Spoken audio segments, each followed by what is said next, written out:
Hello and welcome. I'm going to say g'day. As an Australian living in New Zealand, I could also say kia ora. It's fabulous to have you here and great to be connecting. I have had a day of connections, lots and lots of meetings. So I'm really thrilled to sit down and invest in you with this fantastic topic. I'm giving you so much to set you up today. I'm excited for you if you are here.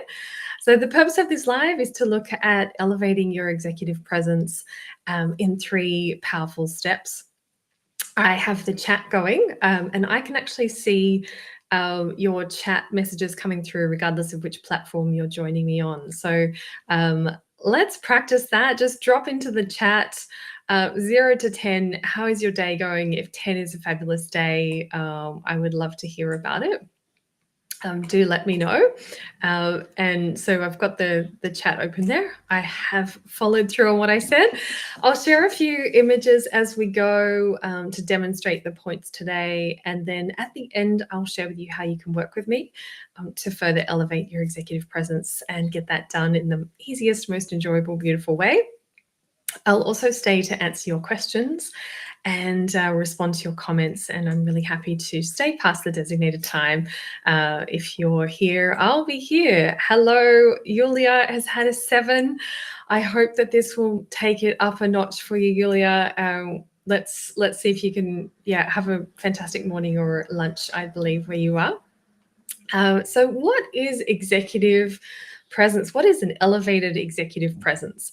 And let me make sure I can share with you a little bit more than just my face, which you should be able to see now. And let's talk about that. What is elevated executive presence? What do I mean by that? I mean that your style is making a positive impact in your work, in your life. It's adding to the message, the narrative that you're managing, that you're delivering, conveying in your world. It is lifting your mood, because we know through enclosed cognition that research has now shown clearly that clothes do lift our mood and focus our mind. And so it has those three impacts on our message, our mood, and our mind. And an elevated executive presence does this consistently. And so that is that your brand is consistent. It's not that you're making an executive pop, that you look like an executive right now in this moment, but not tomorrow. It's that you have those months and years where you're inspiring people. They're watching you. They want to be like you, and your peers want to know that you get what this role is about. So it's also for sure about those moments that matter, high profile meetings, one-off negotiations, media presentations, and the like. At the same time, more often than not, it's about that consistency. And so we recognize that presence by she walks in with a smile on her face, she's calm, she's focused, she's ready. She turns up as someone who others aspire to be like, and it feels congruent to meet her. So what we see is what we get. She's in alignment with her taste and her personality. There's no surprises, and she fulfills that expectation that she's created about herself. That's what I mean by executive presence. Now, so there are 3 elements to it, or rather there are 3 steps that I'm going to take you through today, and I'll introduce each of them. And they might surprise you. People tend to go straight to the idea of shopping, and my cursor has gone straight to the wrong spot. It's possible. We're going to do this. Here we go. But is shopping really the best first step? If you go there first, you actually end up with a chaotic collection. And the reason is that you're it's like you're baking a cake without having done the planning, or it's like jumping to interviewing new candidates without designing your selection criteria or your interview process or reviewing applications. It's also like designing a project plan that doesn't align with your strategy. So that always ends in bad things. Great, you might say you tick the box, I did something in the direction of where I'm heading, but it doesn't actually land you this style that is actually an elevated look across your week, your month, and your year. So getting to know your collection, or getting your collection to that point, is useful to think about in 3 steps. But that doesn't mean that it's the same. It's a quick 3 steps necessarily. It's more about where to focus your attention. It gives you that clarity around where to focus your attention. For example, I take my clients on a 7-week journey. But then the things we're going to talk about today, there's a 5-minute tip, there's a 1-hour activity. There's a lot that you can do right now without taking a longer journey.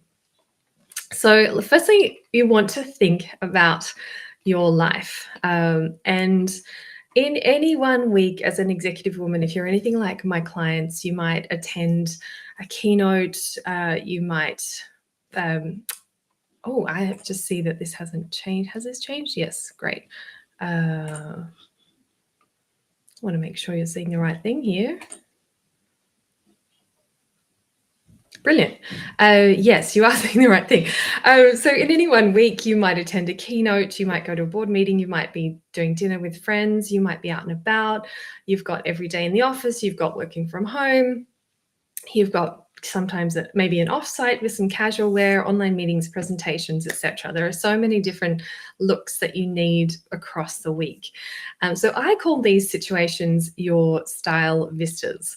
And depending on your role in life, you'll have different style vistas to another woman. For example, a school executive might need to bend down in the classroom. And so we'll need to come up with specific looks that enable her to do that, and then to go back to the office with dignity. A city executive working between offices might need to be able to walk easily between those offices and still look the part. Excuse me, little something in my eye here. A sales executive might need to be able to transition from day to night frequently. And then you've got a C-suite executive who might need a range of clothes for TV and stage. And there are lots of special considerations there, which could be a whole other live. And then you've got, say, the managing director of a professional services firm might need outfits that are both focused and that support relaxed creative thinking.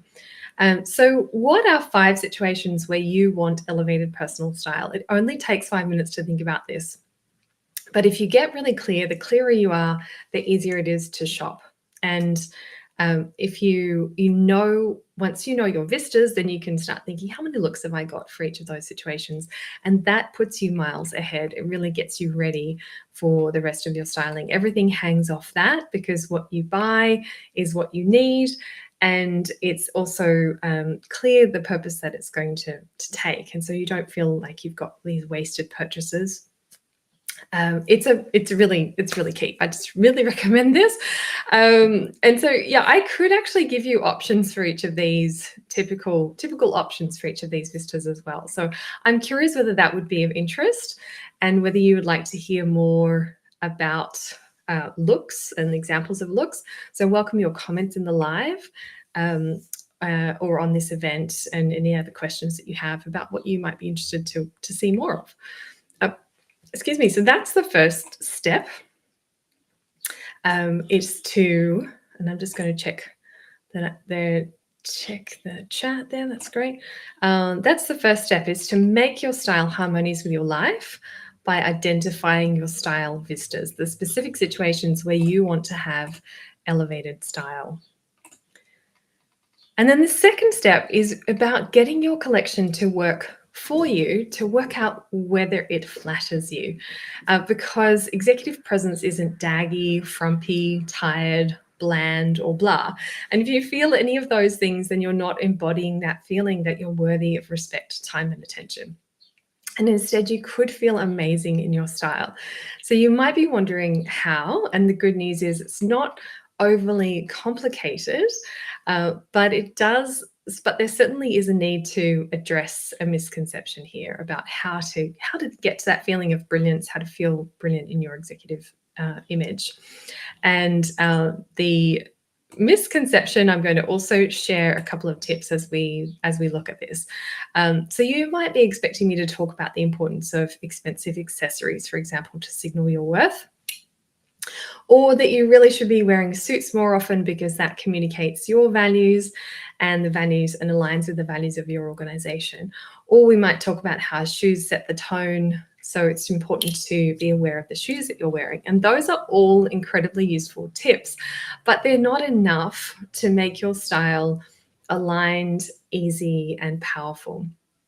Because even though they might be right for you, your work and your life, they without this next piece, you still won't have that executive presence. And to achieve that, you want to have personalized style. And the reason for that is that personalized style reduces friction in your day, and that empowers you to fully show up, and it makes you more focused, more readily able to connect with people, less distracted, goes more focused, and ultimately more powerful. So I'm going to direct your attention to think about style in a way that will help you personalize your style in a couple of minutes. But actually, I'm going to give you two ways to approach elevating your collection in this second way, and getting your collection to flatter you. So the first way is that, have you ever noticed that it is easier to critique than to create? So while styling for sure is a yeah. Oh, thanks, Julia. I just saw your comment there around examples of looks. Brilliant. For the next live. So I will think about that, whether it be the next one or the one after. Brilliant. But have you ever observed that it's easier to critique than to create? And while styling is for sure a creative, design-related experience, we can use the fact that it's easier to critique than to create to work in your favor, because easier things are much more likely to happen. And so if you take a small, easy step using that fact around what is not working in your wardrobe and eliminate that from your wardrobe, it makes a significant difference. And it makes a huge difference if you take an attitude of, it's a take no prisoners attitude. So you're identifying that bottom percentage. And if you take that out of circulation, you don't necessarily have to give it away.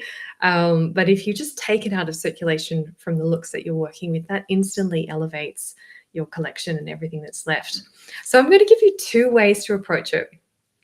One appeals to the left brain with a lot more detail about what to analyze and shows you what to tune into to improve your looks. And one appeals to the right brain, so more leaning on your gut feel. Now, you might prefer one or the other. I'm going to give you both. Let's do the left brain first and then be rewarded with the fun right brain approach. So there are 3 style essentials that make any piece flattering for you. Firstly, it flatters your body shape. This is key, absolutely key. It's probably the foundation of styling, and it's where a lot of stylists focus. If you haven't got body shape flattered, then you really haven't been styled. Secondly, there's a synergy between the look and the feel of the garment and your personality and your taste, and that can be harder to understand. I have a style synergy system around this based on the Ocean model of personality. And so get in touch with me if you want to access the quiz, because I currently don't have that very widely available online. Thirdly, it aligns well with your natural palette of colors. So that piece will align well with your natural palette of colors. And when a garment does all 3 of these, it packs a powerful style punch. It really elevates your look. It is transformational, the effect that styling will have for you. And for me, that's what I wanted when I was elevating my own style. I wanted to feel every day that I was turning up as me in looks that I could enjoy. And I discovered that it was only when I set the standard of all 3, it wasn't just good for my body shape. I didn't just feel like my taste. It also aligned with my beautiful colors. It looked beautiful against my colors. That was when looks really started to come together. my style started getting noticed, and I was asked to give a talk on style, and that's eventually how I got into styling. So aligning with your taste is really a beautiful thing to do, and aligning with your colors. Those, to me, they're essential. I just set that bar for all my clients. That were, why would we play around the bottom just with body shape? Why wouldn't we clarify those elements and get that gorgeous alignment? So again, in future videos, I can talk a lot more about these. I also, if you're interested in color, did a live last week on color, on black and colors for executives. And you can find that if you look through the history of my videos on LinkedIn. And then I have videos about color on my YouTube account. So yeah, when your style is a business tool, you really want to be dialed in, and aligning with your style essentials does that for you. So you can ask yourself these 3 key questions about each piece if you are using this left brain approach. I'm going to click those up for you there. Does this help create a look that suits my shape and flatters my figure? Does this piece help create a look that expresses my taste? And does it align with my natural coloring? Brilliant. So if the answer is no, then put that piece aside, just remove it from your collection. And depending on how clear you are, if you know it's an absolute no, then you may want to donate it. But I usually recommend making this a soft edit. So put the clothes aside for a while. If you don't miss them, then that's a great sign that they weren't serving you.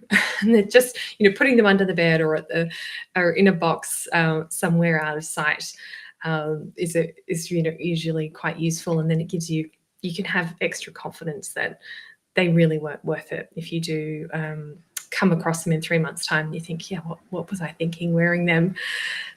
So drop me a comment on this live if you would like these slides, and I'm happy to send them over to you. You won't necessarily be subscribed to my list.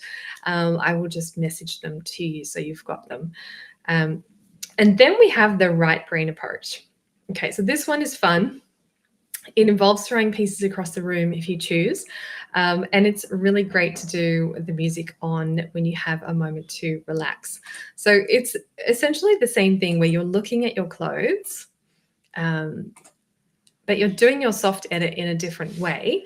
And that is you literally just pull it up, go with your gut feel and think, how do I feel about this piece?